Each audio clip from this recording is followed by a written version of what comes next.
4 वाजलेत. आपण आपल्या आजच्या सत्राला सुरू करूया. वृषाली, मी आता आपले श्लोक शेअर करतो आणि मानदेवरत्न.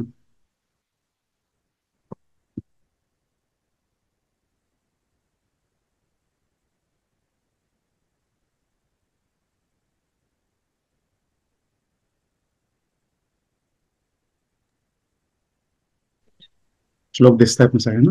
हो. सुरू करू. गलद्दानगंडं मिलद्भृङ्गखण्डं चलच्चारुषुण्डं जगत्त्राणशौण्डं लसद्दन्तकाण्डं विपद्भङ्गचण्डं शिवप्रेमपिण्डं भजे वक्रतुण्डम्. अहं निर्विकल्पो निराकाररूपो विभुर्व्याप्य सर्वत्र सर्वेन्द्रियाणां सदा मे समत्वं न मुक्तिर्न बन्धः चिदानन्दरूपः शिवोऽहं शिवोऽहम् चिदानन्दरूपः शिवोऽहं शिवोऽहम्. गुरुर्ब्रह्मा गुरुर्विष्णु गुरुर्देवो महेश्वरः गुरुः साक्षात् परब्रह्म तस्मै श्री गुरवे नमः. ब्रह्मानन्दं परमसुखदं केवलं ज्ञानमूर्तिं द्वन्द्वातीतं तद्गगनसदृशं तत्त्वमस्यादिलक्ष्यम् एकं नित्यं विमलचलं सर्वधी साक्षिभूतं भावातीतं त्रिगुणरहितं सद्गुरुं तं नमामि. सद्गुरुनाथ महाराज की जय. जय जय रघुवीर समर्थ.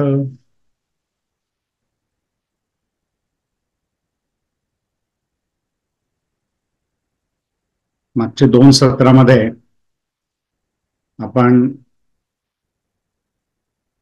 योगसूत्रांचा काही अंशी प्रदीर्घ अभ्यास केला. बऱ्याच गोष्टी यात कव्हर झाल्या आतापर्यंत. योगसूत्राच्या बेसिक अभ्यासापासून आपण न्यूरोलॉजी पर्यंत त्याचा प्रवास मागच्या 2 आठवड्यांमध्ये बघितला. काही प्रश्नही आपल्याला होते, त्याच्या बऱ्याच प्रश्नांची उत्तरे मिळाली आपल्याला. आज आता आपण याचा 3रा आणि शेवटचा सत्र सुरू करणार आहोत. वृषाली, तुझ्याकडे स्लाइड्स आहेत का? तू शेअर करतेस का? मी करू? हा, करते. पण 1-2 मिनिटात स्लाइड सुरू करू आणि मग मी प्रकाश काकांना विनंती करतो की त्यांनी आपल्या आजच्या 3ऱ्या सत्राची सुरुवात करावी. आपल्याला जर काही प्रश्न असतील तर जरूर चॅटमध्ये तिथे लिहून ठेवा, टाईप करून ठेवा. या वेळेप्रमाणे आपण शेवटी ते त्याच्यावरती उत्तरं देऊ शकतो.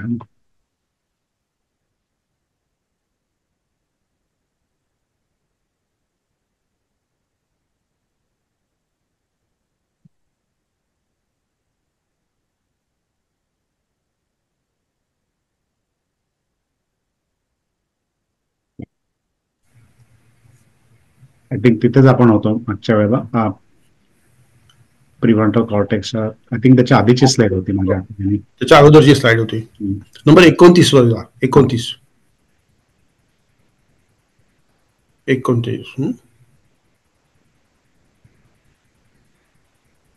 स्लाइड नंबर्स नाहीये, त्याच्यामुळे मला समजत नाही. याच्या पुढची स्लाइड घ्या. हा, बस इथे थांबू आपण.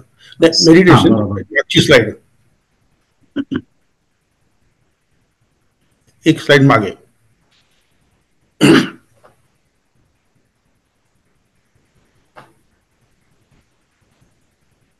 मागे साईड, मागे जा. मागे म्हणजे आपण पुढे चाललोय. आपण मागे चाललो. Just hit the back button. मागे जा. मागे मागे. हा, इथे थांबा. हा, प्राणायामच्या पुढची स्लाइड.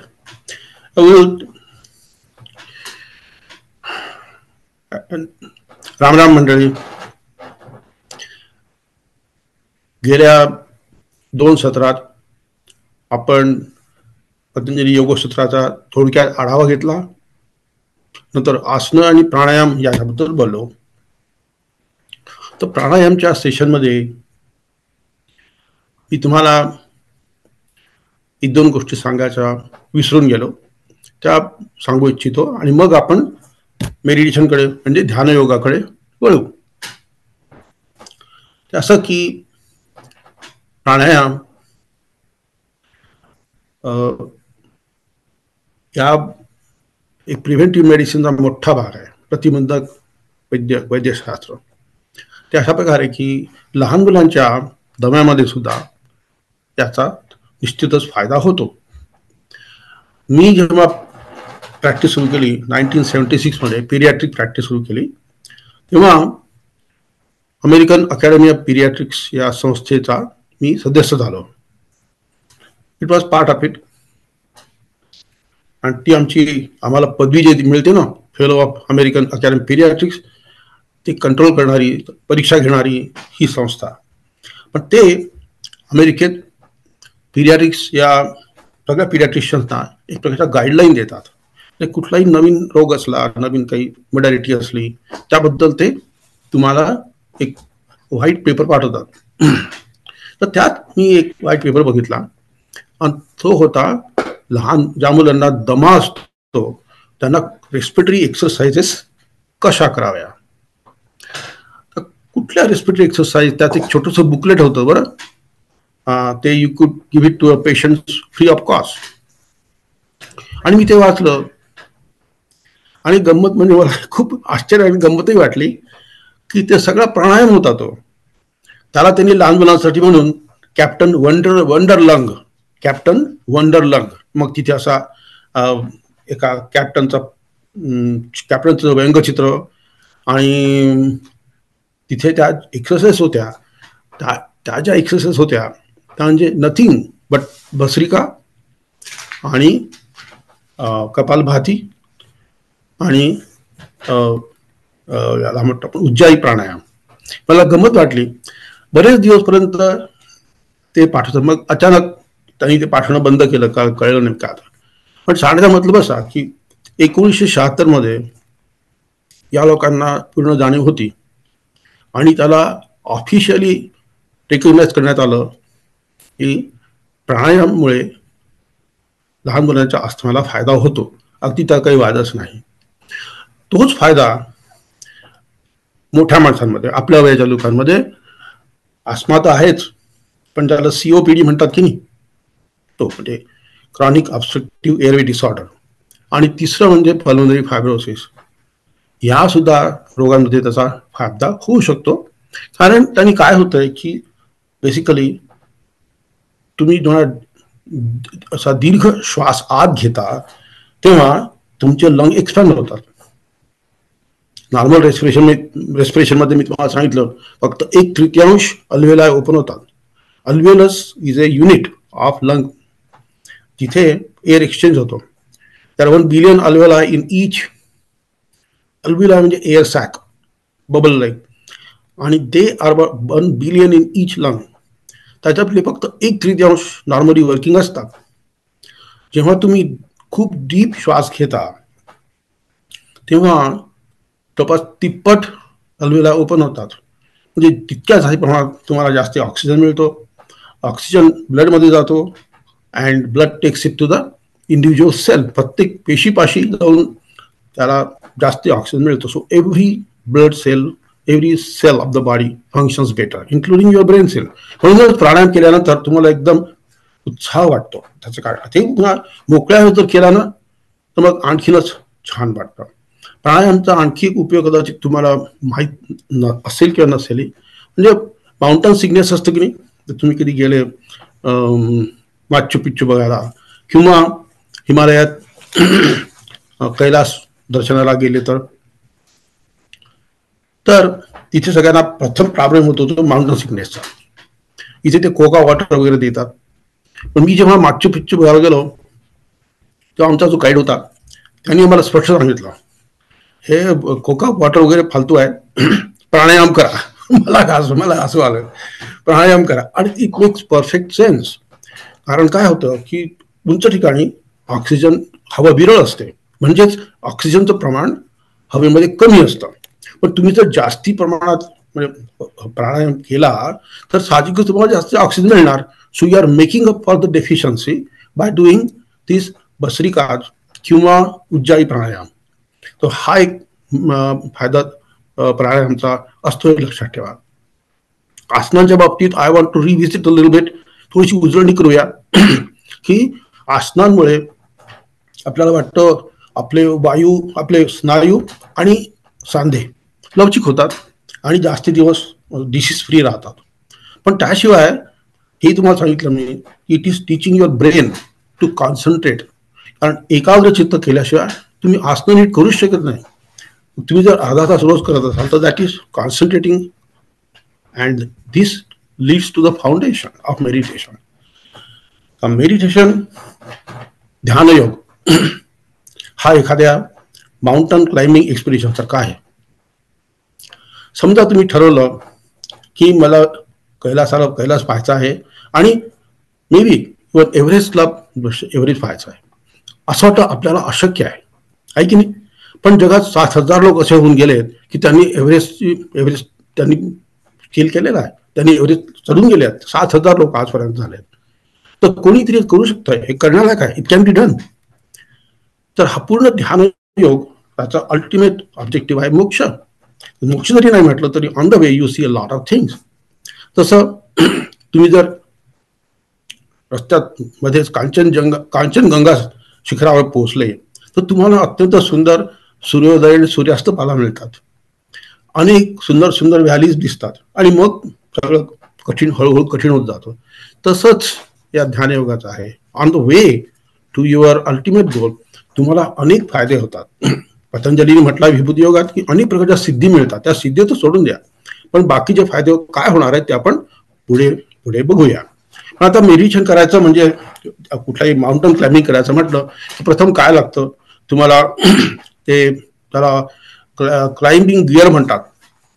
योग्य प्रकारचे कपडे, योग्य प्रकारचे बूट, हेल्मेट, दोरी आणि ती ॲक्स असते स्नोमध्ये त्याला फिजर करून त्याला ठोकण्याकरता हे सगळं असतं. त्याच्या ऑक्सिजन सिलेंडर. तर दिस इज लाईक पहिले 5 अंग.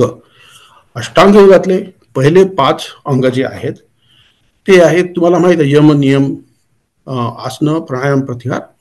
याचा उद्देश योग्य मेडिटेशन करता यावं म्हणून आहे. मेडिटेशन यापेक्षा जास्त कठीण आहे. आसनं आणि प्राणायामपेक्षा मेडिटेशन करणं कठीण आहे. तुमच्यापैकी काही लोक नक्कीच मेडिटेशन करत असाल आणि तुम्हाला कल्पना आहे की सगळ्यात मोठा प्रॉब्लेम असतो तो म्हणजे एक सारखे मनात विचार येतात आणि मन डिस्वळ होतं. तर याला काय करावं, तर त्याला प्रथम तुमचं जर मन ट्रेंड असेल प्राणायाम करून, आसनं करून, तर तुम्हाला ते सहज शक्य होऊ शकतं. हे जे यम आणि नियम आहेत हे जर खरोखर तुम्ही थोड्या प्रमाणात फॉलो करत असाल आणि ते कठीण नाही आहे. आपण आपल्या हिंदू धर्मात सत्य, अहिंसा, चोरी करू नका, लोभ धरू नका, दुसऱ्याला लुटण्याचा विचार करू नका, ब्रह्मचर्य, या गोष्टी तर सांगितल्या आहेतच. आणि ब्रह्मचर्य म्हणजे मी पुन्हा सांगतो, ब्रह्मचर्य म्हणजे संयम. It's not like complete abstinence. आणि तुम्हाला हे सुद्धा माहित आहे 5 या सगळ्यांचा उद्देश एकच आहे की मनात शांती मिळावी. तर शांत मन असेल तरच तुम्ही मेडिटेशन करू शकता. म्हणून आपण आता मेडिटेशनकडे वळू. त्याला आपल्याकडे ध्यानयोग म्हणतात. आणि जसं तुम्हाला मी सांगितलं की पहिले first 5 limbs is to prepare the yogi for successful meditation. आणि meditation is a gateway to eternal happiness, but on the way freedom from pain and suffering. हे कसं काय? खरोखरच तुम्ही जेव्हा मेडिटेशनला सुरुवात करता आणि थोड्या प्रमाणात 2-3 मिनिटं झाले ना की खरोखरच बारीक सारीक पेन, तुमच्यातलं दुःख, वेदना कमी होतात. मी अनेक वेळा पाहिला की थोडंसं डोकं दुखत असलं आणि मी सुरुवात केली तर खरोखर डोकं दुखणं बंद होतं. आता तुम्ही म्हणा कदाचित this is distraction whatever it is, पण कमी होतात काही वादच नाही. आणि सफरिंग तर तुम्हीच विचार करा, if you are thinking about something else than your day to day problems, suffering is going to be less. जे पहिले 3 आहेत, पहिले 5 लिंब आहेत, they have to prepare for successful meditation. It's like a foundation to build a temple. आणि last 3 are dharana, dhyana आणि समाधी. तर they are 3 phases of the meditation. ध्यानयोगातल्या 3 पायऱ्या आहेत. मी तुम्हाला मागे सांगितलं की Patanjali Yogasutra is like a GPS. अगदी GPS सांगतं की आता इथे उजवीकडे वळा, डावीकडे वळा, समोर पोलीस आहे, बाजूला खड्डा पडला आहे, इथे शोल्डरवर ऍक्सिडेंट आहे. त्याप्रमाणे पातंजली अक्षरशः प्रत्येक स्टेपवर सांगत जातात. आणि हे सगळं त्यांना शक्य झालं कारण त्यांनी ते पूर्ण अनुभवलेलं आहे, म्हणून त्याला क्रेडिबिलिटी आहे. हे ध्यान, धारणा, समाधी त्याचा त्यांनी आपल्या वेदांतात त्याचा एक सुंदर उपमा दिली आहे. तेल असतं की नाही, तेलाची बुटली असते, आपल्याकडे तेलाची बुटली वापरतात आपण. तेलाची बुटली त्या दिव्यामध्ये ओततो, त्यातली कशी धार असते, ती धार सुरुवातीला तिथून सुरुवात होते आणि ती बरोबर दिव्यात पडते. आणि नुसतं धरून ठेवलं तर ती स्मूथली पडत राहते. एकदा त्या धारेकडे बघा तुम्ही. Is something like that.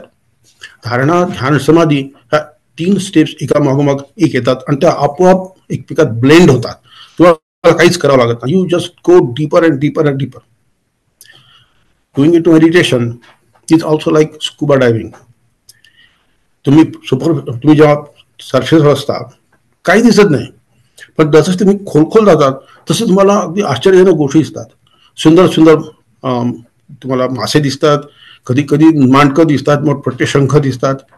तर हे सगळं वर राहून कधीच होत नाही, त्याच्याकरता तुम्हाला खोल जावंच लागतं. आजकाल या सत्राचा आणखी एक उद्देश कोऑर्डिनेटिंग विथ मेडिकल सायन्स. तर मी त्याच्यावर येणार आहे, पण त्याच्या अगोदर आपण नेक्स्ट स्लाइडवर चर्चा करूया. Next slide please.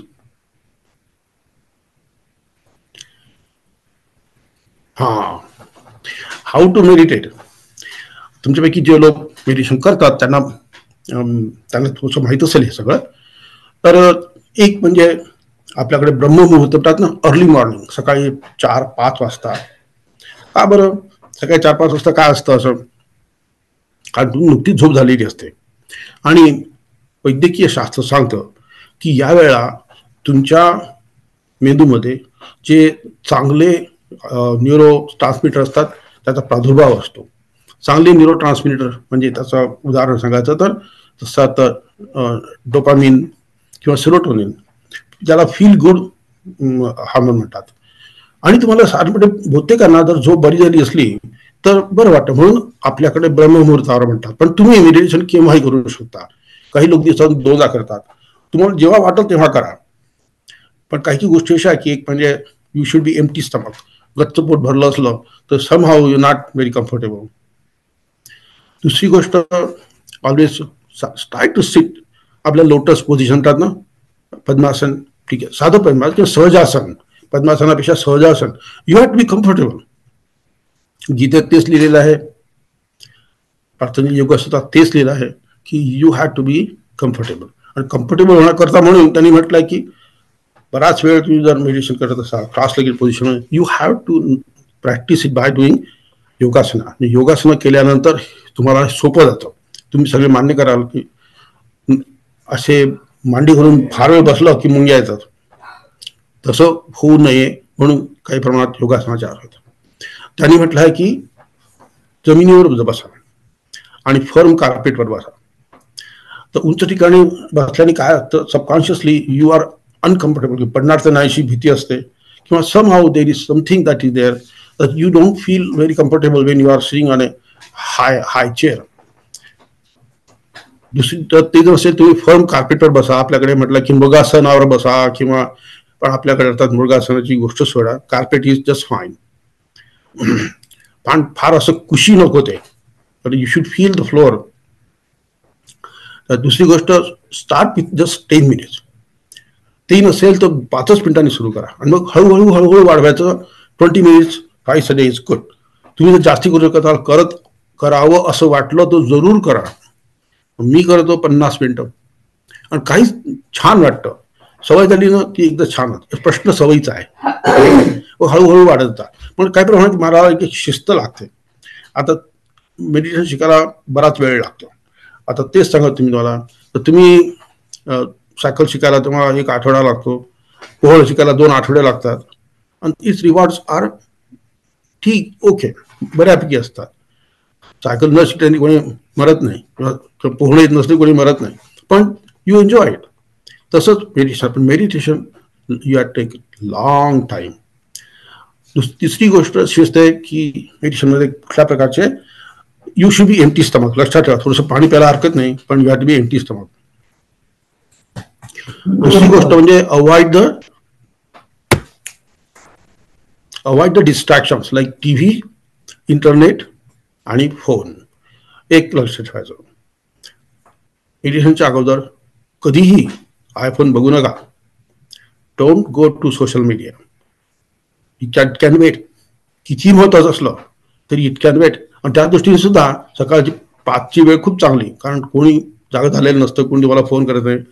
इंडियातल्या लोकांना सुद्धा कळतं की नाही, आता सकाळचे 5 वाजले अमेरिकेत, फोन करायला नको. आणि बाकीच्या काय इम्पेडिमेंट्स असतात, पुष्कळ लोकांना त्या प्रॉब्लेम स्टार्टिंग और इनिशिएटिंग एक आपल्याकडे म्हणतात ना, केल्याने होता रे, आधी केल्याची पाहिजे, पण ते आधी करायलाच कोणी तयार होत नाही. दुसरी गोष्ट यू नीड फेथ, की तुम्ही जे करता त्याचा खरोखरच फायदा होणार आहे. तर फेथ कसा येतो? By intellectual conviction. तुम्ही मी सगळे आपण सुशिक्षित लोक आहोत, आपण सगळे काही प्रमाणात सायंटिस्ट आहोत, कोणी डॉक्टर्स, कोणी इंजिनियर्स, कोणी मॅथमॅटिशियन्स, कोणी फिलॉसॉफर्स, कोणी teachers, but we are all intellectuals. आणि आपल्याला कोणी समजून सांगितलं की हे असं असं होतं, याचा फायदा होणारच आहे, तर तुमचा त्याच्यावर विश्वास बसतो. याला म्हणतात श्रद्धाळू डोळस विश्वास, अगेन्स्ट ब्लाइंड फेथ. अंधश्रद्धेच्या अपोजिट दिस इज डोळस विश्वास. तो असला की मग तुम्हाला you develop devotion. Devotion leads to hard work, tapas, आणि तपस लीड्स टू रिझल्ट. आणि दुसरी गोष्ट डिटॅचमेंट. काही प्रमाणात डिटॅचमेंट असल्याशिवाय मेडिटेशन होऊ शकत नाही. आता तुम्हाला डिटॅचमेंट काय, प्रतिकार इज डिटॅचमेंट. आणि खरं सांगायचं तर तुमच्यामध्ये जर एक सारखं कुठल्याबद्दल खूप अटॅचमेंट असेल ना, तर मेडिटेट करू शकत नाही. आणि डोळे मिटल्यावर तेच विचार डोक्यात येतात. अगदी साधी गोष्ट, तुम्ही ठरवलं आहे की 1 आठवड्याने भारतात जायचं आणि तुमचं प्लॅनिंग सुरू असतं, झालं. डोळे मिटल्यावर पहिल्यांदा काय होतं की ते फ्लाईट कशी होईल, मग मी हँडिकॅप चेअर घेऊ का, की मी व्हिसा अप टू डेट आहे की नाही, पासपोर्ट आहे, सगळं सुरू होतं ते. आणि म्हणूनच काही प्रमाणात डिटॅचमेंट खूप महत्वाची असते. काही लोकांना ते सहजपणे येतं, काही लोकांना जास्त वेळ लागतो. पुढची स्लाइड. पुढची स्लाइड. आता तुम्हाला जेव्हा सुरुवात करता तुम्ही मेडिटेशनच्या अनेक स्टेप्स आहेत.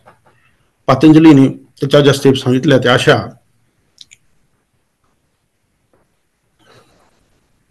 पहिली स्टेप असते सवितर्क. वितर्क म्हणजे तुम्हाला माहित आहे, संदेह, डाऊट्स.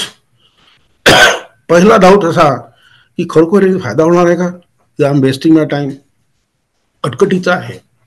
तर हा जो सेल्फ डाऊट असतो ना, हा मोठा इट्स व्हेरी डिफिटिंग. सगळंच मुसळ केलाच जातं त्याच्यामुळे. हे नको आपल्याला.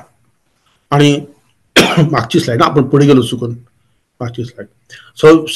पहिला सवितर्क, आणि नंतर दुसरी निर्वितर्क.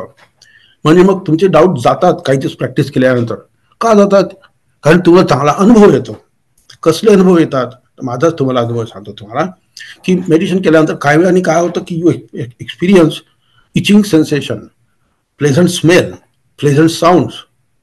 आणि या गोष्टी उपनिषदात लिहिलेल्या आहेत की मेडिटेशनच्या पद्धतीने तुम्हाला कधी कधी नकळत असं वाटतं कुठूनतरी सुगंध येतो आहे. तरी नथिंग लाईक दॅट. हे जे सब्जेक्टिव्ह सेन्सेशन्स आहेत, हे कसे का निर्माण होतात? कदाचित it could be because of altered blood distribution in the brain, पण I am not sure about that. पण होतं हे खरं आहे. आणि माझा प्रथम अनुभव आहे की विशेषतः इचिंग सेन्सेशन. मला खूप त्याची गंमत वाटते. आणि इचिंग म्हणजे असं वाटतं की तुम्ही मेडिटेशन करताना की अंगावरून मुंगी चालते आहे किंवा एखादा किडा बसला अंगावर, काहीच नसतं. तर हे कसं होतं मला त्याचं अजून एक्सप्लेनेशन माहीत नाही. तिसरं म्हणजे सगळ्यात छान म्हणजे lose the track of time. समजा तुम्ही मला कळतच नाही किती वेळ गेला ते, जर व्यवस्थित मेडिटेशन चालू असलं ना. आता हे मला पुष्कळदा अनुभव केले आहे. जेव्हा मी ध्यानात पूर्ण बुडून जातो तर कळतच नाही की 10 मिनिटं झाले की 15 मिनिटं झाले की 20 मिनिटं झाले. एकदा तर मी 1 तास 20 मिनिटं केलं मग डोळे उघडून बघितलं, अरे बापरे, सूर्य खूप वर आलेला आहे. बराच वेळ पाहिलं तर 1 तास 20 मिनिटं झाले ते. आणि याला म्हणतात लॉस ऑफ टाइम. ते BK अय्यंगार ज्यांनी आसनाचं पुस्तक लिहिलं, प्राणायामचं पुस्तक लिहिलं, ते याला म्हणतात की ती सायकोलॉजिकल मुवमेंट ट्रान्सेंड्स ती chronological movement. I repeat that. Psychological movement म्हणजे त्याचा 1 सेकंद फार एक्सीड्स किंवा ट्रान्सेंड्स ती क्रोनॉलॉजिकल मुवमेंट. 1 सेकंदाचे 5 सेकंद सहज होतात. आणि चौथी गोष्ट म्हणजे यू विल गुड. त्याच्यानंतर खरोखर रिलॅक्स वाटतं. This is the sign that you are doing it right. पण तुम्हाला डोकेदुखी सुरू झाली तर याचा अर्थ you are not doing it right. पुष्कळदा ते सांगतात की हां तुम्ही मेडिटेशन करता ना तर इट्स कंट्रोलिंग द ब्रीदिंग. म्हणून डोळे बंद करायचे आणि श्वास घ्यायचा. 3 second in, 5 second 3 second in, 5 second hold आणि मग एक्सेलेशन फॉर 7 सेकंद किंवा त्या प्रमाणात. आणि त्याच्यानंतर मध्ये अंतर्कुंभक आणि बहिर्कुंभक आहे. अशा प्रकारे तुम्ही जर 10 सेकंद किंवा 20 सेकंदात 1 आवर्तन केलं तर हळूहळू तुमची त्यात काय म्हणतात त्याला ट्रान्स निर्माण होते. त्यात मग त्यांची तंद्री लागते. आपल्या मराठी त्याला तंद्री म्हणतात. पण काही लोक सांगतात की डोळे मिटल्यावर इथे बघा, नाकाच्या शेंड्याकडे बघा किंवा या 2 भिव्यांच्या मध्ये बघा. काही वेळ बघितलं ना तुम्हाला डोकेदुखी लागेल. असं होत असेल तर तसं करू नका. This is just not right. Look probably at the tip of the nose. हे आपल्या उपनिषदात वर्णन केलेलं आहे की look at the tip of the nose किंवा maybe 6 inches away from the tip of the nose and control the breathing. आता मेडिटेशनचे अनेक प्रकार आहेत. तुमच्यापैकी काही लोक करतील तर मेडिटेशनचे 18 की 20 प्रकार आहेत. त्यातले सगळ्यात कॉमन कोणते ते आपण पुढे बघू. There are 18 the most common are vipassana किंवा vipassana. This is Buddhist meditation mainly concentrating on breathing. म्हणजे inhalation, hold, exhalation. Inhalation, hold, exhalation. आता नॉर्मली तुम्ही किती वेळ ब्रीथ करता? 1 मिनिटात आपण जेव्हा कॉन्शियसली ब्रीथ करत नसतो तेव्हा 10 ते 15 टाइम्स पर मिनिट. जन्मलेलं मूल it is breathing 60 times per minute. 60 times. आपण 10 ते 15 टाइम्स पर मिनिट ब्रीदिंग करतो. पण ह्या पद्धतीने केलं तर 1 आवर्तनात फक्त 10 सेकंद म्हणजे फक्त 6 वेळा करतात. जे अगदी निष्णात योगी असतात ते फक्त 2 आवर्तन म्हणजे 30 सेकंड्सला प्रत्येक आवर्तन होतं. मी जेव्हा मेडिटेशन करायला शिकलो, हळूहळू वाढत झालं, तर आता खरोखरच माझ्या लक्षात आलं की मी फक्त मिनिटाला 2दा ब्रीथ करतो आहे. मिनिटाला फक्त 2दा ब्रीथ करतो आहे. दुसरं आहे ते mindful meditation. Mindful meditation is one of the commonest thing. It is similar to Buddhist but secular. त्यात काय असतं? Focus on the moment. या क्षणाला ते आहे फोकसिंग ऑन द मोमेंट. त्याला माइंडफुल मेडिटेशन म्हणतात. माइंडफुल मेडिटेशन खूप लिहिलं आहे, त्याच्यात चांगला रिसर्च झालेला आहे आणि ते खरोखरच अत्यंत उपयुक्त आहे. माइंडफुल मेडिटेशन करणाऱ्या काही फिमेल व्हॉलंटियर्स वर त्यांनी MRI केला. त्या MRI बद्दल आपण नंतर बोलू. तर त्यांना काय दिसलं असेल तर त्यांच्या ब्रेनमधले काही विशिष्ट भाग जास्ती डेव्हलप झाले आहेत, ठीक झाले आहेत. त्याच्याबद्दल आपण पुढे बोलू, ठीक झालेत नाही काय झालंय ते. तिसरं असतं मंत्र मेडिटेशन. म्हणजे मनातल्या मनात ओम म्हणायचा. ओम या शब्दावर पतंजलींनी बरंच लिहिलेलं आहे. त्याला प्रणव म्हणतात. ओमाला प्रणव म्हणतात. आणि आपल्या धर्मामध्ये सांगितलं की Om was the first sound that was created at the पृथ्वीचा विश्वाचा जो हे झाला, उत्पत्ती झाली, प्रथम जो हे झाला आवाज होता तो म्हणजे ओम.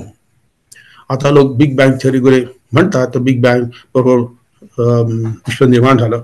पण मी तुम्हाला सुरुवातीलाच मागे स्लाइड दाखवल्या होत्या की आपल्याकडे त्याचा काय क्रम आहे तो. तर सुरुवातीला ओम हा शब्द निर्माण झाला.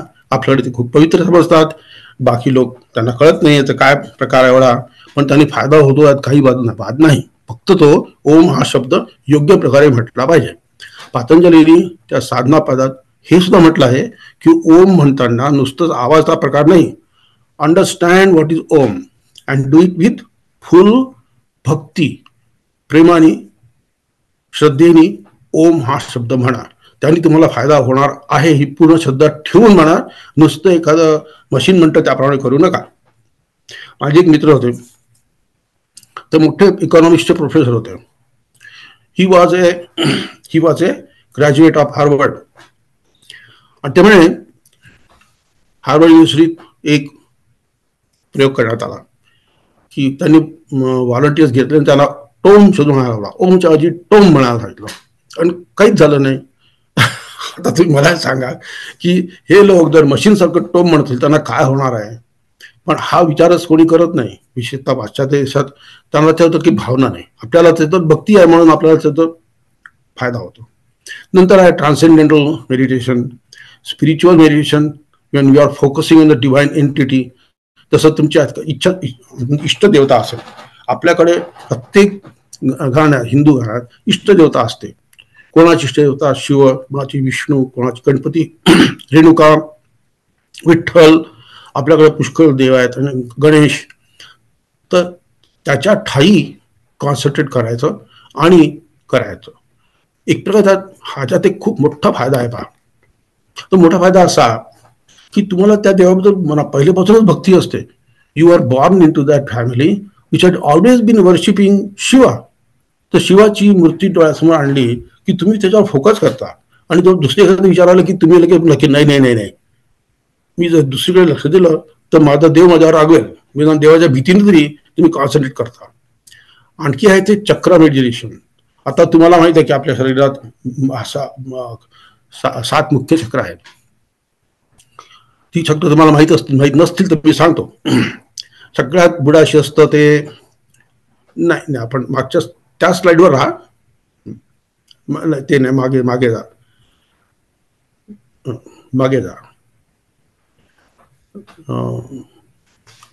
मेन टाईप्स ऑफ प्राणायाम तिथे जायचं. पण पुढे पुढे पुढे पुढे पुढे पुढे हा थांबा तिथेच.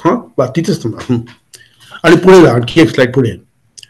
तर ही जे चक्र मेडिटेशन आहेत आपले, सगळ्यात म्हणजे मूलाधार चक्र which is at the bottom of your spine. Second is ती स्वाधिष्ठान चक्र. ते तुमच्या it is between your umbilicus and the genitalia. त्याच्यावर जे असतं ते मणिपूर चक्र बेंबीशी असतं. अनाहत चक्र हृदयाशी. विशुद्धी चक्र या इथं कंठाशी. ज्ञान चक्र असतं या इथं असतं. आणि सहस्रार चक्र इथे असतं डोक्यावर. तर ही 7 चक्र आहेत. These chakras are not found on medical dissection. का बरं? आपल्याला एनर्जी फील्ड आहे. ते एनर्जी दिसते का तुम्हाला? साऊंड एनर्जी दिसते का? इलेक्ट्रिक एनर्जी दिसते का? मॅग्नेटिझम दिसते का तुम्हाला? नाही. तशी जर these are energy field and luckily they are concentrated around a bunch of nerves that you can see. आमच्याकडे जे मणिपूर चक्र आहे ना त्याला सोलर प्लेक्सस म्हणतात. and bunch of nerves come from that part of the spinal cord and come out and तिथे it's a more complex thing. इथे सुद्धा खूपशा नर्व्स एकदम येतात आणि पुढे जातात, एकमेकांशी फॉर्म करतात. त्याला आम्ही सर्वायकल प्लेक्सस म्हणतो किंवा ब्रेकियल प्लेक्सस म्हणतो. तिसरं जे आहे ते सब्जेक्टिव्ह मेडिटेशन. सब्जेक्टिव्ह मेडिटेशन काय असतं की you are focusing on a life force inside you. Patanjali म्हणतात की there is a jyoti inside you. Jyoti म्हणजे it's a living force, a blissful divine entity, त्याची ज्योती, तो एक that you focus on that. तर ज्यांना ते योग्य वाटत असेल त्यांनी ते करा. याच्याशिवाय अनेक प्रकारचे मेडिटेशन आहेत, पण माझं एवढंच म्हणणं की तुम्ही एक प्रकारचं मेडिटेशन शिका चांगल्या गुरुकडून आणि ते निष्ठेने करत राहायचं आणि हळूहळू तुम्हाला त्याचे सगळे फायदे दिसायला लागतात. चला आता पुढे जाऊया आपण. पुढची स्लाइड. हा, आता त्याचे बेनिफिट्स काय आहेत ते तुम्हाला मी सांगतो आणि नंतर त्याच्याबद्दल आपण याचा विचार करू. काय बरं, ऍक्च्युली तुमच्या ब्रेनमध्ये काय होतं, आजकाल मेडिटेशनवर खूप रिसर्च झाला आहे आणि MRI आणि फंक्शनल MRI झाल्यामुळे तुमच्या ब्रेनमध्ये ऍक्च्युली काय होतं ते दिसतं तुम्हाला. तर सगळ्यात प्रथम म्हणजे prevention and treatment of anxiety, neurosis and depression. This is proven beyond doubt. मेडिकलचे टेक्स्टबुक जे आहेत ना त्याच्यावर तुम्ही अँझायटी न्यूरोसिसचा चॅप्टर वाचायला घेतला, मग त्या ट्रीटमेंटमध्ये त्याने इन्क्लूड केला आहे meditation. Depression is often a product of anxiety neurosis. त्याला आम्ही कधी कधी म्हणतो को एक्झिस्टंट मॉर्बिडिटी. लोकांना depression is the commonest disease today in today's world. Depression according to Vivek Murthy is the number 1 cause of illness, sickness and misery in modern society. This is our Surgeon General saying.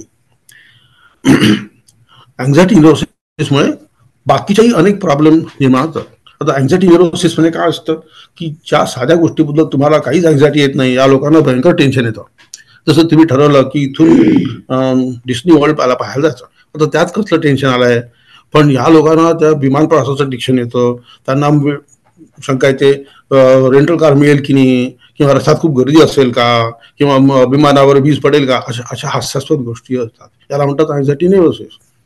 तुम्हाला एक छान गोष्ट सांगतो. आम्ही एकदा 4th of जुलैच्या barbecue करता एका मित्राकडे गेलो आणि रात्रीची वेळ झाली बरं, आणि आम्ही अजून बाहेरच होतो. आता जुलैच्या महिन्यात खूप उशिरा सूर्य मावळतो नाही का, आणि मग एकदम कुठून तरी टटपट फटाफट फटाफट फटाफट असा आवाज आला. आम्ही म्हटलं मनातल्या आम्ही म्हटलं अरे बहुतेक आता फायरवर्क सुरू झाले. पण त्यांची एक तरुण पोरगी होती, ती अगदी घाबरून रडायला लागली. ती म्हणे somebody there is a shooting going on. आता केवढा फरक आहे. आम्हाला सगळ्यांना त्याची गंमत वाटत होती, पण ह्या मुलीला she was developing anxiety. This is anxiety neurosis. या माणसाची या व्यक्तीची कुठल्या विशिष्ट गोष्टी होणारी रिॲक्शन अनयुज्युअल आहे. तुमच्यापैकी प्रत्येकाने काही प्रमाणात कधी कधी थोड्या प्रमाणात अँझायटी इन्व्हॉल्व्ह केली असेल, पण जेव्हा anxiety becomes a pathological process, it becomes a disease, it is a anxiety neurosis. आणि या लोकांना त्याच्यामुळे काय होतं, साध्या गोष्टी करता येत नाही. जसं परीक्षेला गेलं, तुम्ही परीक्षेला गेले त्यांना त्या परीक्षेचं असं काही टेन्शन येतं की सगळं माहीत असून त्या पेपरमध्ये काही लिहू शकत नाही, ते मग उगीच नापास होतात. आमच्या वर्गात एक मुलगा होता, MBBSची फायनल परीक्षा सुरू होती बरं, आणि काय त्याला झालं कोण असतो, तर पेपर सुरू केला. पेपर देतात की आपल्याकडे की तुम्हाला पेपर पत्रिका देतात, मग प्रश्न असतो त्याच्यात तुम्ही त्याचे उत्तरं लिहायचे. तर ती पत्रिका त्यांनी तिथेच देऊन दिली सुपरवायझरला, आणि चालता झाला. तर तो नापास झाला. त्याच्यामुळे चांगला हुशार मुलगा होता, नापास झाला. कारण काय असं, he develop problem attack of anxiety, he cannot perform. This anxiety will compromise your life almost all. आणि याच्यावर सगळ्यात उत्कृष्ट उपाय मेडिसिन्स तर आहेत म्हणा, आता पुष्कळ मेडिसिन्स मिळतात, पण मेडिसिनला साईड इफेक्ट असतात ना. Meditation is always better than medication असं मी म्हणत नाही, विवेक मूर्ती म्हणतात. तर मेडिटेशनमुळे अँझायटी न्यूरोसिस खूप प्रमाणात कमी होतं, पण ते तुम्ही श्रद्धेने करायला हवं. जस्ट 10 मिनिटं केलं तरी ठीक आहे. तुम्हाला जर वाटलं की हां मला जर अँझायटी होते आहे, तर just sit down, go to the corner, डोळे बंद करा, आणखीन परमेश्वराचं स्मरण करा. आणखीन एक युक्ती मी शोधून काढली आहे, आणि पुष्कळ हे मला ज्या एका स्वामीजीने सांगितलं बरं, की आपण सगळे हिंदू देवाची पूजा करतो. तुम्हाला सगळ्यांना माहित आहे अभिषेक करतात, आहे की नाही. तर अभिषेक म्हणजे काय असतं, तुम्ही त्या पिंडीवर थेंब थेंब थेंब थेंब थेंब थेंब थेंब थेंब पाणी टाकता नाही का. मग गणपती असो की कृष्णाची मूर्ती असो किंवा शिवलिंग असो, तुम्ही हळूहळू अभिषेक करता. त्यात काय असतं, तुमचं लक्ष असतं की ते थेंब त्या पिंडीवर पडायला पाहिजे किंवा डोक्याच्या मूर्तीच्या डोक्यावर पडायला पाहिजे. त्यात तुमचं कॉन्सन्ट्रेशन होतं ना. हीच युक्ती तुम्ही मेडिटेशन करताना वापरू शकता. उदाहरण सांगतो तुम्हाला, हे मला माझ्या स्वामीजींनी सांगितलं, मला त्याचा खूप उपयोग झाला ते करायला. की डोळे बंद करताना तुम्ही सुरू करताना तेव्हा प्रथम समजा शिवाचं नाव घेता. सुदैवाने आपल्या संध्येमध्ये कृष्णाची 24 नावं आहेत, तशीच शिवाची सुद्धा खूप नावं आहेत. ती नावं तुम्ही लक्षात घ्या आणि बस डोळे मिळायचे आणि ठरायचं की मी अभिषेक करतो आहे. आणि मग ओम नमः शिवाय म्हणून पहिला थेंब सोडायचा. पुन्हा ओम नमः शिवाय दुसरा थेंब. तुम्हाला दुसरं काही नाव असेल तर फार, ओम नमो भगवते वासुदेवाय, कृष्णाय नमः, माधवाय नमः, गोविंदाय नमः, विष्णवे नमः, सुरू. अरे तुम्ही 24 वेळा करता, किती वेळ लागला? प्रत्येक थेंब तुम्ही जर 5 सेकंद म्हटलं तर 120 सेकंद, 2 मिनिटं. हे काय होतं? This is focus. त्या देवाप्रती तुमची जी भक्ती असते ना, त्याच्यामुळे you are using God to meditate. त्याला म्हणजे तुम्हाला म्हटलं ना मी, ते एक DT घेऊन त्याच्यावर त्या प्रकारचं मेडिटेशन झालं आहे. तर थोडंसं दुसरा त्याचा फायदा होतो, prevention and delay of senile dementia, Alzheimer's and Parkinsonism. These are all the degenerative diseases. म्हातारपण रोग आहे सगळे. अर्थात there have to be genetic factor also. त्या जेनेटिक फॅक्टर आपण कंट्रोल नाही करू शकत, पण बाकीच्या गोष्टी कंट्रोल करू शकतो. त्याच्यावर खूप रिसर्च पेपर्स झालेत पब्लिश, आणि it shows that meditation does prevent it to some extent. कसं होतं ते मी तुम्हाला पुढचे चित्र दाखवून सांगेन, आणि त्यावरून ठेवू आपण. तिसरं आहे ते म्हणजे cardiovascular, lowering blood pressure, thereby reducing heart attacks and strokes. तुम्हाला सगळ्यांना माहिती आहे की सगळ्यात महत्वाचं कारण हार्ट अटॅकचं म्हणजे हाय ब्लड प्रेशर. आणि तुमच्यापैकी लोकांना ब्लड प्रेशर असेल सुद्धा. How does it lower the blood pressure? Blood प्रेशरचं सगळ्यात मोठं कारण काय आहे? कोलेस्टेरॉल नाही, लठ्ठपणा नाही, it is stress. Stress kills you. अगदी चांगले धडधाकट लोक सुद्धा अचानक त्यांना हार्ट अटॅक म्हणतात, आणि कोणी सांगत नाही काय झालं ते. तो person was secretly under immense stress. त्यांनी होतं. माझे एक मित्र आहेत, त्यांना थोडंसं ब्लड प्रेशर होतं, आणि काय झालं की त्यांची आई भारतात होती, मुंबईला, आणि बरीच आजारी होती. शेवटचे दिवस होते, हे तिथे गेले. आईजवळ होते महिनाभर, आणि तेवढ्यात त्यांची आई गेली, आणि ते मग मस्ती करून परत आले, आणि 1 महिन्याच्या आत त्यांना सिरियस हार्ट अटॅक आला. आता हे तुम्हाला दुःख म्हणाल की, पण stress is the most important thing for all this thing. स्ट्रेसने काय होतं? Stress is a normal protective response, आणि स्ट्रेस असताना body prepares to face an emergency किंवा a challenge, and that is done by production of cortisol. Cortisol is a hormone produced by adrenal cortex. Adrenal cortex is made by a gland called adrenal gland. Adrenal gland sits on the head of each kidney. तुम्हाला 2 kidneys आहेत, त्या kidney ॲब्डॉमेन मध्ये असतात. त्याच्यात डोक्यावर एक छोटीशी Gland असते, त्याला म्हणतात अड्रिनल ग्लँड. अड्रिनल ग्लँडचे 2 भाग असतात, कॉर्टेक्स आणि मेडुला. तर हे जे हार्मोन आहे, कॉर्टेक्स म्हणजे बाहेरचा भाग आणि मेडुला म्हणजे आतला भाग. तर कॉर्टेक्स म्हणून होणारी ही हार्मोन्स आहेत, त्यांना म्हणतात कॉर्टिकोस्टेरॉइड्स. त्यातलं जे कॉर्टिझॉल आहे त्याने त्याचं ब्लड शुगर वाढते, आणि it gets you ready to fight flight वगैरे, हा रिस्पॉन्स आहे त्याला. आणि सतत जर तुम्हाला स्ट्रेस असेल तर याची लेवल एकसारखी जास्त राहते, and that slowly attacks your arteries, small arteries. मी तुम्हाला मागच्या सांगितलं होतं की आर्टरीज डिवाइड होत त्यांचे छोटे खूप बारीक आर्टरी होतात, त्याला आम्ही आर्टेरिओल म्हणतो. आणि ते आर्टेरिओलला मसल वॉल असते, दॅट इज इंटिमा असते, म्हणजे आतलं कव्हरिंग, नाजूक कव्हरिंग असतं, ते डॅमेज होतं ना. ते झाल्यानंतर मग सगळा प्रॉब्लेम सुरू होतो. आणि म्हणून सगळ्यात महत्त्वाची गोष्ट म्हणजे स्ट्रेस कमी करा, म्हणजे कॉर्टिझोल लेवलची ती कमी होईल. याच्याशिवाय बाकीचे न्यूरो केमिकल असतात ते सुद्धा वाढतात. They are also protective to some extent. acute stress they will protect you. In severe stress they will kill you. Chronic stress असेल it will kill you.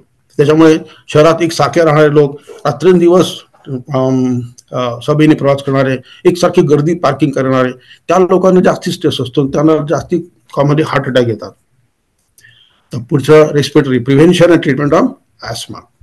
Again ॲस्माचं सगळ्यात मोठं कारण स्ट्रेस आहे. It is not allergens, it is the stress. What does the stress do? It creates those neurochemicals in your brain which acts on the small bronchial tubes. मी तुम्हाला सांगितलं की मोठा ट्रेकिया असतो, trachea divides into two, again divides into two, असे त्याची एक हेच असते. काय त्याला मी ब्रॉन्कियल ट्री म्हणतो. It literally looks like a tree upside down. Uddhav शाख म्हणतात तसं दिसतं की मूळ वर आणि फांद्या खाली, त्याप्रमाणे ही ब्रॉन्कियल ट्री आहे. त्याचा जर सगळ्यात छोटा जो छोटी जी वस्तू ना त्याला ब्रॉन्क्युअल म्हणतात. तर ब्रॉन्कियल भोवती एक मसल असते, म्हणजे स्नायू असतो, आणि ती स्नायू कॉन्ट्रॅक्ट झाली की तो बंद होतो आणि ओपन झाली की त्यातून जास्त ऑक्सिजन येतो. आता कॉन्टॅक्ट होणं हे सुद्धा महत्वाचं असतं, कारण तुम्ही जर कधी एखाद्या ठिकाणी गेला चुकून, अमोनिया तिथे खूप असेल तर तुम्हाला छाती दाटल्यासारखी वाटते. कारण का? की अमोनिया तुमच्या शरीरात जाऊ नये म्हणून हे ब्रॉन्कियल ट्यूब कॉन्स्ट्रिक्ट होतात, जाऊ देत नाहीत. पण ॲस्माच्या केसमध्ये वेगळाच प्रकार असतो. एक तर ॲलर्जन, समजा तुम्ही यू आर अलर्जिक टू पालन असेल किंवा मोल्ड असेल किंवा स्ट्रेस असेल किंवा व्हायरस असेल, it will trigger tightness of this tiny tubes, आणि मग तुम्हाला ॲस्माचा अटॅक सुरू होतो. ॲस्माचा अटॅक जेव्हा तुम्हाला हे मिळत नाही, तेव्हा तुम्ही घाबरे होता. ते घाबरे झाल्याने आणखीनच टेन्शन वाढतं. टेन्शन वाढल्याने आणखीन तेच न्यूरोकेमिकल सिक्रेट होतात ज्यांनी तुमचे ट्यूब्स कॉन्स्ट्रिक्ट झाले आहेत. अशा प्रकारे एक विशस सर्कल सेट होतं. This could be stopped by controlling the stress. मी तुम्हाला सुरुवातीला सांगितलं प्राणायामच्या बाबतीत, प्राणायामाच्या भस्त्रिका आणि कपालभाती आणि उज्जाई प्राणायाम, यामुळे तुम्ही ब्रॉन्कियल अस्थमा प्रिव्हेंट करू शकता. कारण याच्यात एक आणखी होतं ना, you are relaxing, your mind is diverted, you are not afraid of thing that you are afraid of. मी कितीतरी मुलं बघितले आहेत, आईवडिलांमध्ये भांडण झालं की त्या रात्री त्या मुलाला ॲस्माचा अटॅक यायचा. घरात जी स्ट्रेस असते त्या मुलांना परिणाम होतो ना, ते बघत असतात. अगदी 2 वर्षाचं मुलं असतं ते सुद्धा बघतात, त्यांना सुद्धा भयंकर टेन्शन येतं जेव्हा आईवडिलांचं भांडण होतं तेव्हा, आणि त्यांना अटॅक सुरू होतो. दिस इज स्ट्रेस रिलेटेड आणि it could B prevented especially in adults who can do meditation. ते म्हणाल की लहान मुलं मेडिटेशन करू शकतात का? त्याचं आपण नंतर पुढे डिस्कस करू. पुढचं ulcer, haemorrhoids and Krones disease. तुम्हाला क्रोन्स डिसीज माहीत असेल, इट अफेक्ट्स द इंटेस्टाईन्स आणि इन्फ्लेमेशन होतं तिथे, आणि फार क्रॉनिक डिसीज आहे, त्याच्यावर अनेक औषधं आहेत, पण they are all stress related. हे कसं होतं, त्याच्या मागची पॅथॉलॉजी अगदी तीच आहे. Those same neurochemicals are affecting your thing. पूर्वी जेव्हा आम्ही मेडिकल स्कूलमध्ये होतो तेव्हा अशी समजत होती की मसालेदार अन्न खाल्ल्याने पेप्टिक अल्सर होतं. आता किती हास्यास्पद विधान, कारण Japanese people had highest incidence of peptic ulcer, but they don't eat spicy food. Japanese food अत्यंत माइल्ड असतं. त्याच्यामुळे खरोखर आजच्या उलट आपल्या साऊथ इंडियामध्ये खूप स्पायसी फूड असतं, पण त्यांना कसे अल्सर्स होत नाहीत. याचा अर्थ स्पायसी फूडचा त्याचा संबंध नाही. सगळ्यात महत्त्वाचा संबंध आहे तो होतो स्ट्रेस. आता स्ट्रेसनी काय होतं मी तुम्हाला सांगितलं. स्ट्रेसनी जे हार्मोन होतात त्यातून हे छोटे जे ब्लड व्हेसल्स असतात त्या कॉन्ट्रॅक्ट होतात. या blood vessels are supplying blood to the stomach आणि डिओडिनम. डिओडिनम म्हणजे first part of intestine which is connects to the stomach. आणि या ठिकाणी it kind of reduces the blood supply of that wall. And एकदा का blood supply कमी झाला की जे वेअर अँड टेअर आहे ते रिपेअर होत नाही. तुम्ही जे काही फूड खाता त्याच्यावर इंजुरी होते. तर फार ॲसिडिक फूड खाल्लं किंवा अल्कोहोल घेतलं किंवा टोबॅको या सगळ्यांनी ते वाढतं. स्मोकर्सना पेप्टिक अल्सर खूप कॉमन होतं, कारण स्मोकिंग करण्याने ह्या छोट्या ब्लड व्हेसल कॉन्टॅक्ट होतात आणि त्यामुळे लोकांना अल्सर होतो. तो commonest cause is stress, it is not food. and it is not anything else. आजकाल सिद्ध केलं आहे की त्यांनी there are bacteria which cause ulcer, but they also cause damage because the blood supply of the inner lining of the stomach and duodenum is compromised. Hemorrhoids म्हणजे piles होतात ना आपल्याकडे, पाइल्स. तर हिमोरॉइड्स का होतात? तर तुम्हाला सांगण्यात असं की कॉन्स्टिपेशननी होतात, तर त्याचा तो एक फॅक्टर आहे. पण कॉन्स्टिपेशन का होतं? Bad food. तुम्ही जर एकसारखं कमी रफेज असलं फूड खाल्लं तर कॉन्स्टिपेशन होतं. एकसारखं चीज खाल्लं किंवा दुधाचे पदार्थ खाल्ले तर तुम्हाला कॉन्स्टिपेशन होतं. पण in addition to that is the spasm of your muscles which are at the end of your anus. आपल्या रेक्टमच्या एंडला एनस असतो, तिथून विष्ठा बाहेर येते आणि तुम्ही कंट्रोल करू शकता ना केव्हा जायचं केव्हा नाही ते. त्याचं कारण तिथे मसल असते, अशी रिंग सारखी मसल असते. म्हणजे समजा दिस इज द ट्यूब, त्याच्या खाली हे जे हे दिसतंय ओपनिंग इथे, याच्या भोवती रिंग सारखी असते. and that ring is muscle made up of muscles. That muscles get tight. का? कारण यू आर इन स्ट्रेस. हे ते असं टाईट होतं तेव्हा कॉन्स्टिपेशन वाढतं. तिथलं जे तिच्या हातामध्ये बरंच ब्लड कॅपिलरीज असतात, त्यातलं रक्त साखळतं.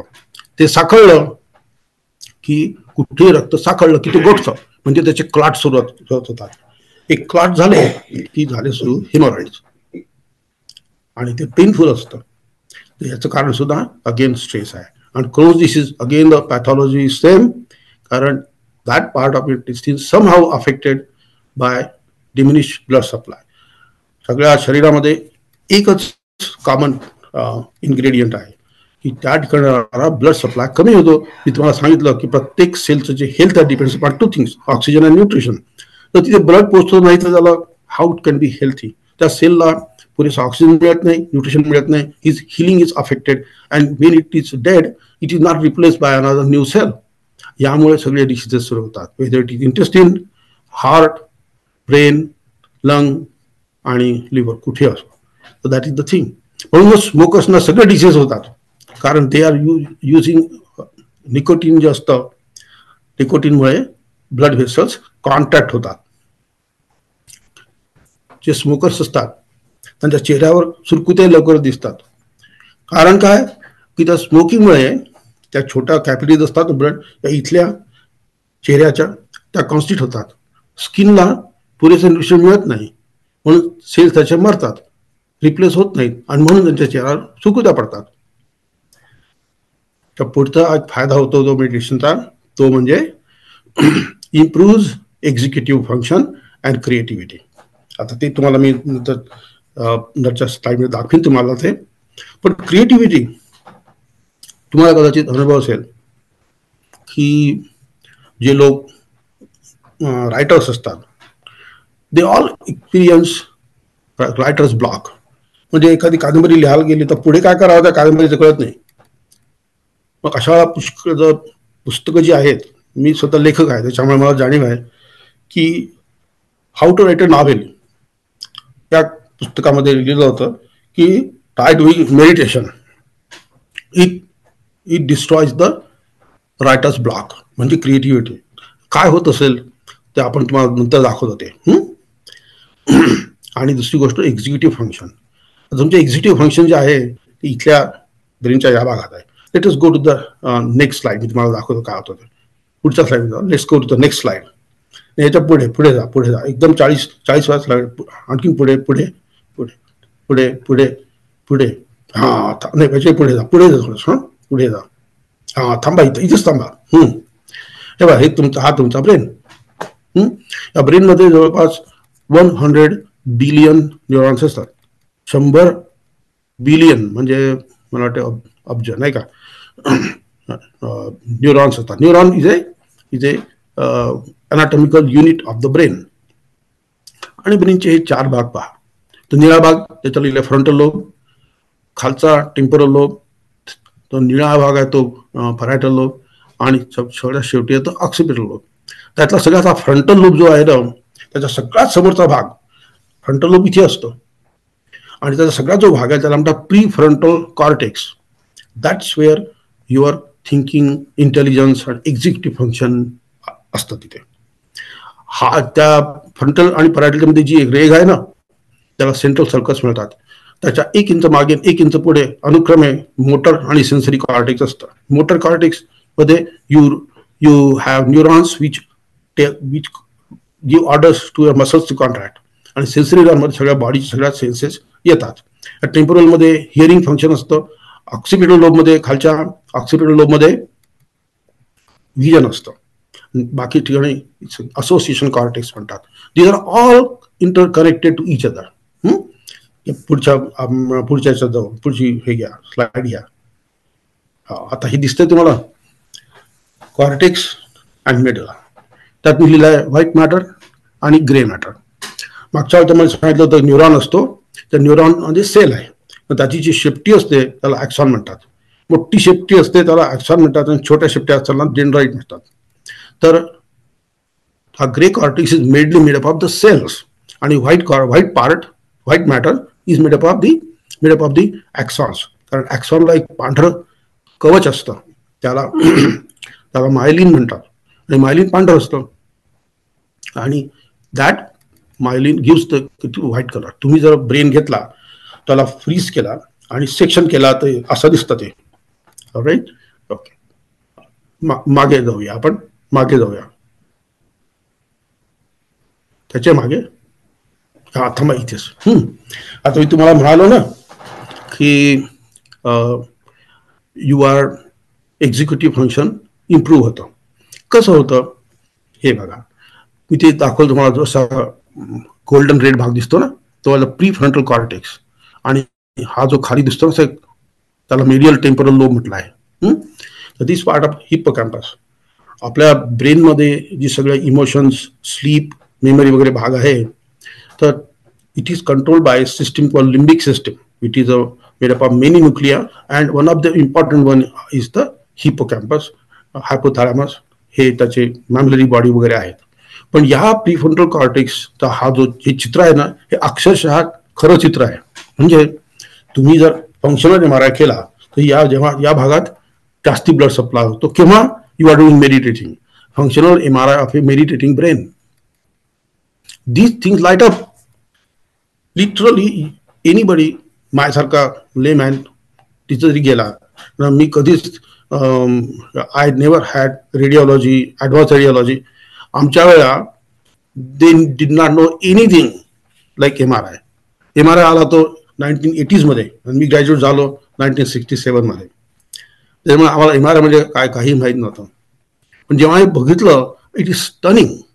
कारण जे लोक नेहमी MRI करतात त्यांच्या मेंदूचा केलेला हा फंक्शनल MRI आहे. What is functional MRI? ते काय करतात की तुमच्या बॉडीमध्ये काही डाय इंजेक्ट करतात, शोज अप देअर, आणि shows actually increase the amount of oxygen Uptake. Functional MRI shows increase amount of oxygen Uptake. Increase oxygen Uptake म्हणजे जास्तीचं तिथे ब्लड गेलं ना. आता तुम्ही म्हणाल जास्तीचं ब्लड कसं जातं? आता त्याचं सुंदर एक्सप्लेनेशन आहे. बघा, तुम्ही जेव्हा हे करता, मेडिटेशन करता, तेव्हा काय बाकी सगळे ऑर्गन ते are at rest. Body has a unique plan of prioritising. हा प्रायोरिटायझिंग म्हणजे काय? समजा तुम्ही जेवले तर पचन व्हायला पाहिजे ना, तेव्हा जास्ती ब्लड सप्लाय तुमच्या स्टमककडे जातो, शरीरातला. म्हणजे तेव्हा स्टमक आणि इंटेस्टिन इज अ प्रायोरिटी. तिथे गेल्यामुळे मग तुम्हाला झोप यायला लागते, कारण enough blood is not going towards the brain. तुम्ही जेव्हा एक्सरसाइज करता तेव्हा most of the blood is diverted to the muscles, because that's where it is needed. पण जेव्हा तुम्ही मेडिटेशन करता तेव्हा nothing is working. You are not moving any limb. Even जेव्हा मेडिटेशन करता आणि स्लोली तुम्ही पिरियडिक ब्रिदिंग करता ना, तेव्हा हार्ट सुद्धा स्लो होतं. नॉर्मल हार्ट रेट असतो 72, पण जे मेडिटेशन करतात त्याचा हार्ट रेट कमी कमी कमी कमी होत 40 वर होतो. 40. आणि त्यात it also lowers the blood pressure. तुम्ही स्लोली ब्रीथ केल्यामुळे lungs are not also working so hard. All the organs are at rest. So all the blood goes to brain, and that's what is the beauty of this. म्हणून मेडिटेशनमध्ये more blood goes to the brain. So healing process is better.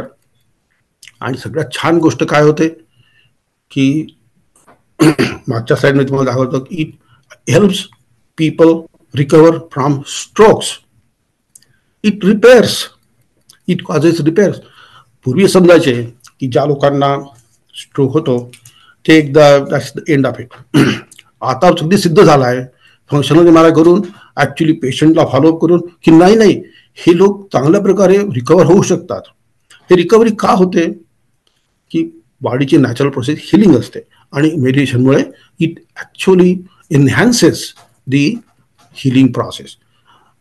तुम्ही जेव्हा जन्मता तुमच्या डोक्यात जे काही neurons असतात ते वाढत जातात. पहिले 3 वर्ष जन्मल्यानंतर लहान बेबीपेक्षा तुमच्या डोक्यात जास्त न्यूरॉन असतात कारण ते न्यूरॉन डेव्हलप होत असतात, मल्टिप्लाय होत असतात. पण 3 वर्षापर्यंत हे चालतं. At the age of 3 the division of neurons stops.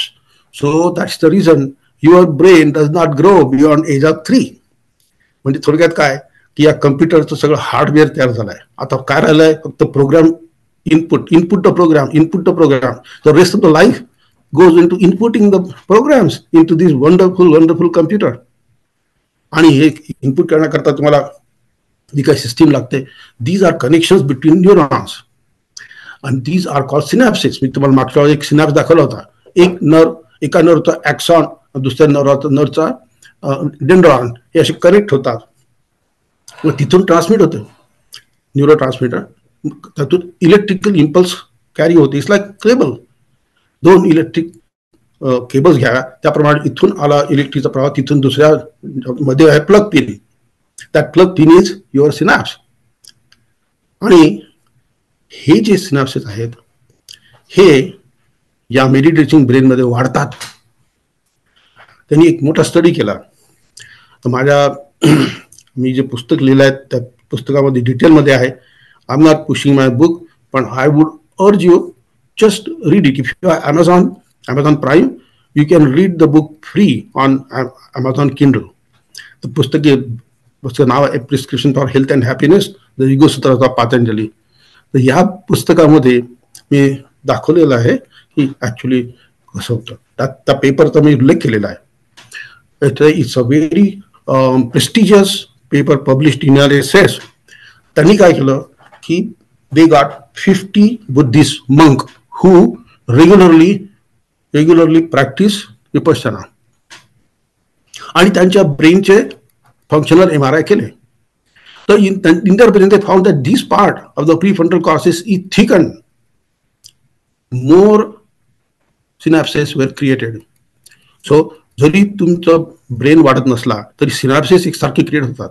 More synapses means more advanced kind of thinking, more advanced kind of managing and executive function. So this prefrontal cortex is known as your chief executive officer, and this chief executive officer functions better with meditation. म्हणून meditation करायचं. It also causes immense degree of healing. It has a healing effect. पूर्वी समजायचे की एकदा तुम्हाला stroke आला वगैरे की होत नाही, पण आज सिद्ध झालेलं आहे की विशेषतः हिप्पोकॅम्पस हे तुम्ही जे गोल्डन भाग बघता की नाही खाली टेम्पोरल लोबच्या बाजूला कानाजवळ दिसतो ना की गोल्डन अशी लांब स्ट्रीप दिसते आहे, that actually recovers.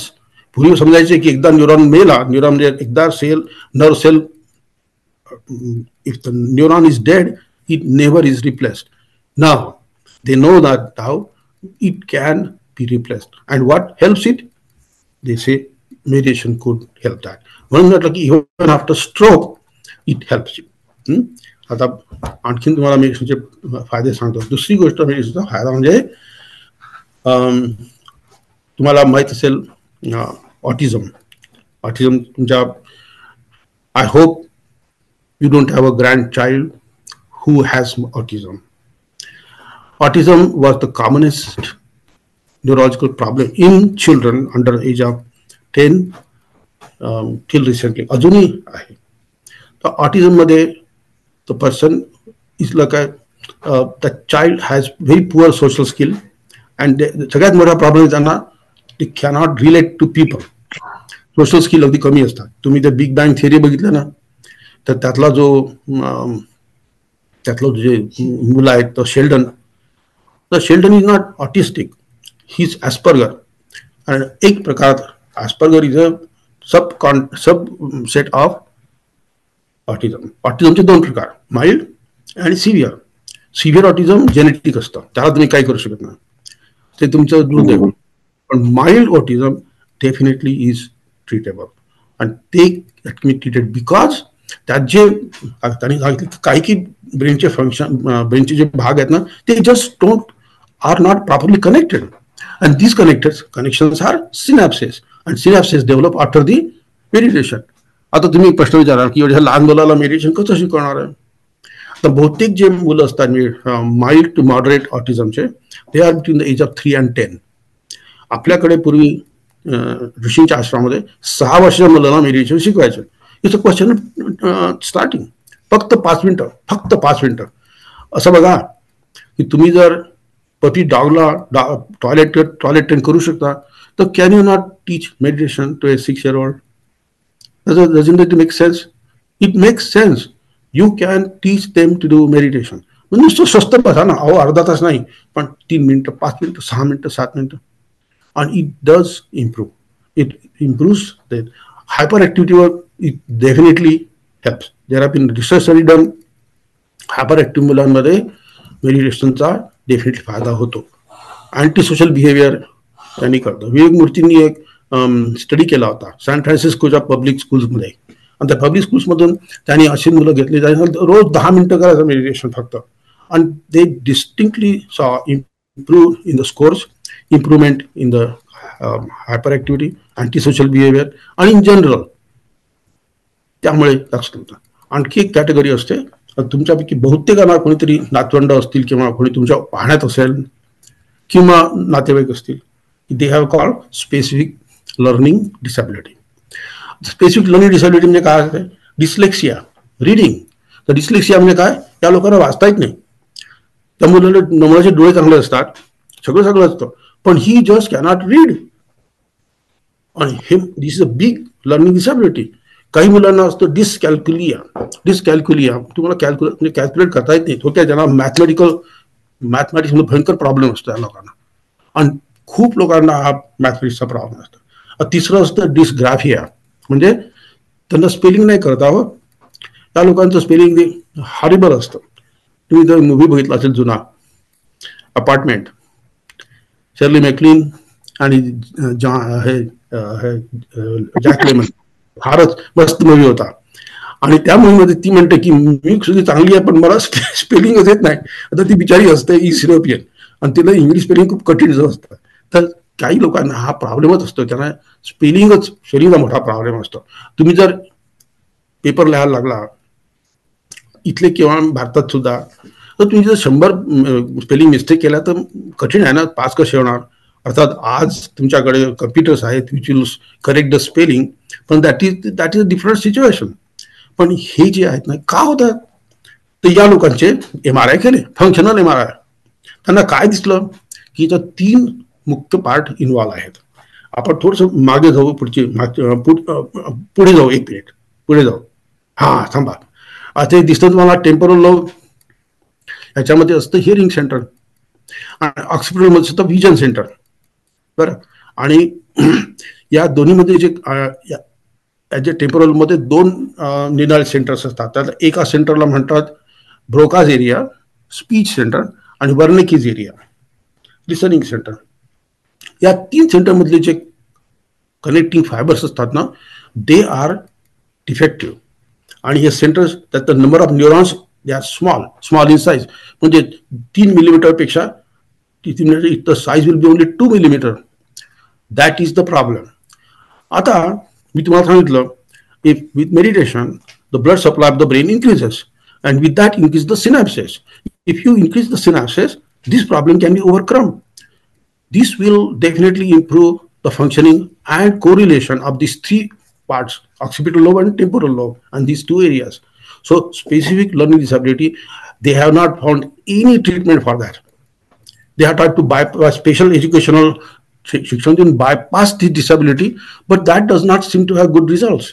So there may be a future that this could help children who have partial त्याला काय म्हणतात बरं स्पेसिफिक लर्निंग डिसॅबिलिटी. तुम्हाला सांगतो स्कूल सिस्टममध्ये गेले ना जवळपास 15% मुलांना कुठली तरी डिसॅबिलिटी असते, बिचारे एकसारखे फेल होतात. तुमच्या लहानपणी लोक आपल्याकडे म्हणतात ढ आहे, तर ढ म्हणजे कसला, बिचाराचा दुर्दैव आहे त्याचं की त्याला ते सेंटर बरोबर डेव्हलप झालं नाही.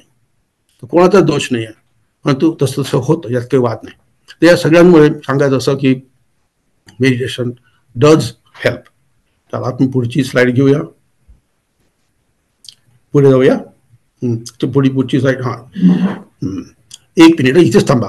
हे बघितलं का तुम्ही, या पूर्ण भागाला हा जो भाग दिसतो की तुम्हाला सगळा, ते एक निळा भाग दिसतो आहे, मग हिरवी हे दिसते आहे, ब्रांच दिसते आहे. तर this is called the limbic system. मी तुम्हाला सांगितलं लिम्बिक सिस्टम मध्ये काय होतं. Limbic system is emotions, memory, sleep, sexual function, आणि it is connected to all parts of the brain.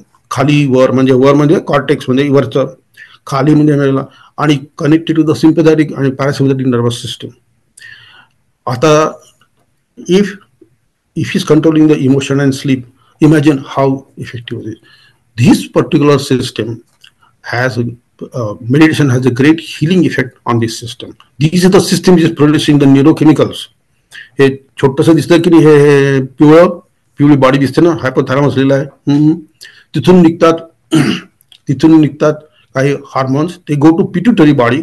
तर पिट्युटरी खाली दिसतं ना, ती एक हिरवी ब्रांच खाली गेली आहे, ती न्यूक्लिअर अकोंबस दिसत, दुसरी पिट्युटरी इथे गेली आहे. ही जी आहे ती पिट्युटरी ग्लँड आहे. पिट्युटरी ग्लँड मध्ये जातं, it stimulates the pituitary hormones. Pituitary gland is a master of all the तुमच्या एंडोक्राइन ग्लँड्स. तुमच्या एंडोक्राइन ग्लँड म्हणजे thyroid, adrenal, ovary, uterus. So whole body's balance is covered by pituitary, and pituitary is controlled by hypothalamus, and hypothalamus is controlled by the brain, right from it is connected with here. तर सांगायचा मतलब असा की limbic system controls your sleep, appetite, sexual desire, emotions and memory. तुम्हाला जेव्हा Alzheimer होतो ना, तर सगळ्यात प्रथम काय जात असेल तर ते हिपोकॅम्पसचे सेल्स मरतात, आणि रोज 100,000 सेल्स डाय एव्हरी डे. पण आपल्या ब्रेनमध्ये 100 बिलियन असल्यामुळे त्याला वेळ लागतो.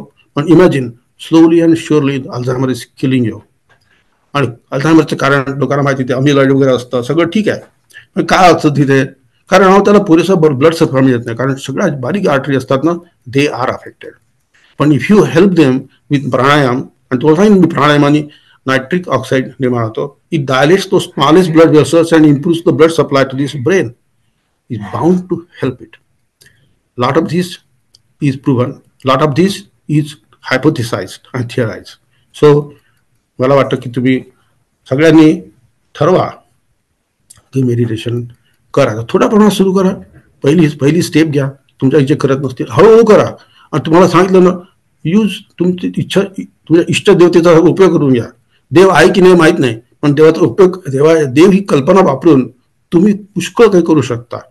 देवाच्या भीतीने आपण अनेक गोष्टी करतो, देवाच्या प्रेमाने काही करता येईल नाही का. तर let us do that. Let us do abhishek to your Krishna और गणेश और शिव, आणि slowly build your confidence in to meditation. आणि हळूहळू it takes many months, sometime years, पण does help creativity, executive function, आणि जनरली तुमची रिॲक्टिव्हिटी कमी होते. तुम्ही लवकर चिडता ते होत नाही, तुम्ही लवकर इमोशनल होता ते होत नाही, स्ट्रेस आपोआप कमी होतं. तुम्ही जर 20-40 मिनिटं नुसते बसून राहिले डोळे मिटून, तर तेवढ्या वेळात you are not facing any sensory onslaught. This sensory onslaught is killing us. Our iPhones are killing us. तर नुसतं काही नसलेलं बोलतं सांगतात की आज इतका या फोनमध्ये बायडन 44 पॉईंट आणि ट्रम्प 48 पॉईंट. अरे काय फरक पडतोय तुमच्या आयुष्यात, is going to change and it does. पण तुम्हाला स्ट्रेस होतो त्याचा. It blocks you from the stress that is surrounding you. म्हणून मेडिटेशन करायचं. ऑलराईट. तर मला वाटतं I did this. It is 5:15. I will conclude my talk. Thank you very much for the BMM group, and thank you very much especially for Rajan, Snehal, Vishali, and all the excellent team. Thank you for attending this. It's not a joke, it's a hard subject. And I don't know whether I'm entertaining or boring. It's too late to complain about it. But let's take the questions. प्रकाश काका, खूप खूप धन्यवाद. खूपच interesting topic आहे आणि आपलं जे तत्वज्ञान हा जो उपक्रम आहे याच्यामध्ये आमचा हाच प्रयत्न आहे की लोकांना तत्वज्ञान समजून घेताना स्वतः पारमार्थिक काय म्हणतात मार्गावर चालताना या सर्वांचा अतिशय उपयोग व्हावा. आणि फक्त पारमार्थिक म्हणजे मी फक्त देवदेव करतेय की मला फक्त हेच हवंय हे नाही, तर तुम्ही छान समजावून सांगितलं की शेवटी मोक्षापर्यंत जायला जी तुम्हाला बॉडी लागते ती बॉडी अतिशय व्यवस्थित आणि आरोग्यमय ठेवणं, निरोगी ठेवणं किती महत्वाचं आहे. आणि त्याच्यासाठी नक्कीच आपल्याला आसन, प्राणायाम, मेडिटेशन सगळ्यांची खूप मदत होते. खूप खूप धन्यवाद. तुमचं सत्र नक्कीच सर्वांना खूप आवडलेलं आहे कारण आम्हाला बऱ्याच प्रतिक्रिया आलेल्या आहेत. काकांचे हे सगळे सत्र आपल्या गुगल क्लासरूमवर आहेतच, आजही जाईल आणि पुढच्या 1-2 आठवड्यात आम्ही ते YouTubeवर सुद्धा टाकू. आणि आपण काकांना प्रश्न विचारायच्या आधी आजच्या भजन सेवेकडे वळूया. आजची भजन सेवा द्यायला आपल्यामध्ये उपस्थित आहेत तन्मयी आगलावे. तन्मयी तन्मयी ही ह्युस्टनला राहते आणि आता 9वीत जाणार आहे, म्हणजे आता हायस्कूलर होणार आहे. आणि तसंच ती गेली 8 वर्षे संगीताचं शिक्षण इथे ह्युस्टनमध्ये सौ श्रुती सापळे यांच्याकडनं घेत आहे. आणि तन्मयी आपल्या पुढे आज स्वामी तेजोमयानंद रचित आणि त्यांनीच संगीतबद्ध केलेलं भजन म्हणणार आहे, गुरुदेव तव महनीय कृपा. सो तन्मयी, तू रेडी आहेस? नमस्कार, माझा आवाज ऐकू येतोय का नीट? हो, येतोय.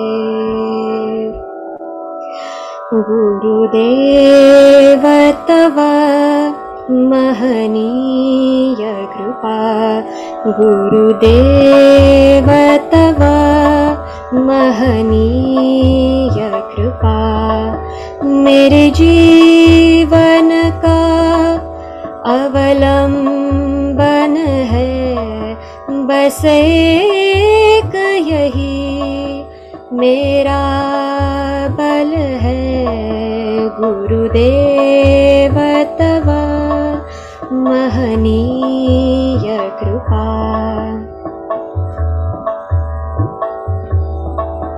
अज्ञान भरे संशय से भरे विपरीत विचारों से भी भरे, अज्ञान भरे संशय से भरे विपरीत विचारों से भी भरे, मन के अंधकार को दूर करे, वचनामृत से तव बोध कृपा, मन के अंधकार को दूर करे, वचनामृत से तव बोध कृपा, गुरुदेव तव महनीय कृपा.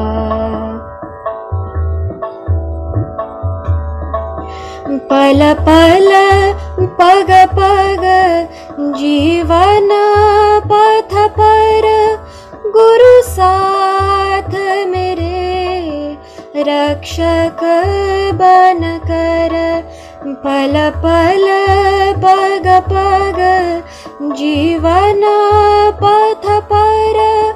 गुरु साथ मेरे रक्षक बन कर, बिसरू न कभी यह प्रेममयी आनंदमयी भवदीय कृपा। बिसरू न कभी यह प्रेममयी आनंदमयी भवदीय कृपा। गुरुदेव तव महनीय कृपा, मेरे जीवन का अवलंबन है।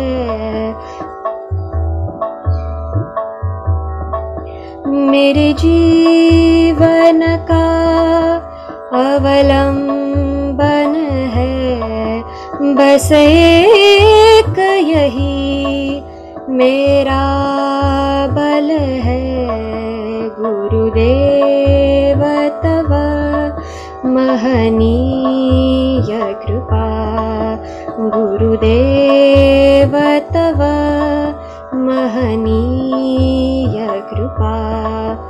महनीय कृपा। महनीय कृपा।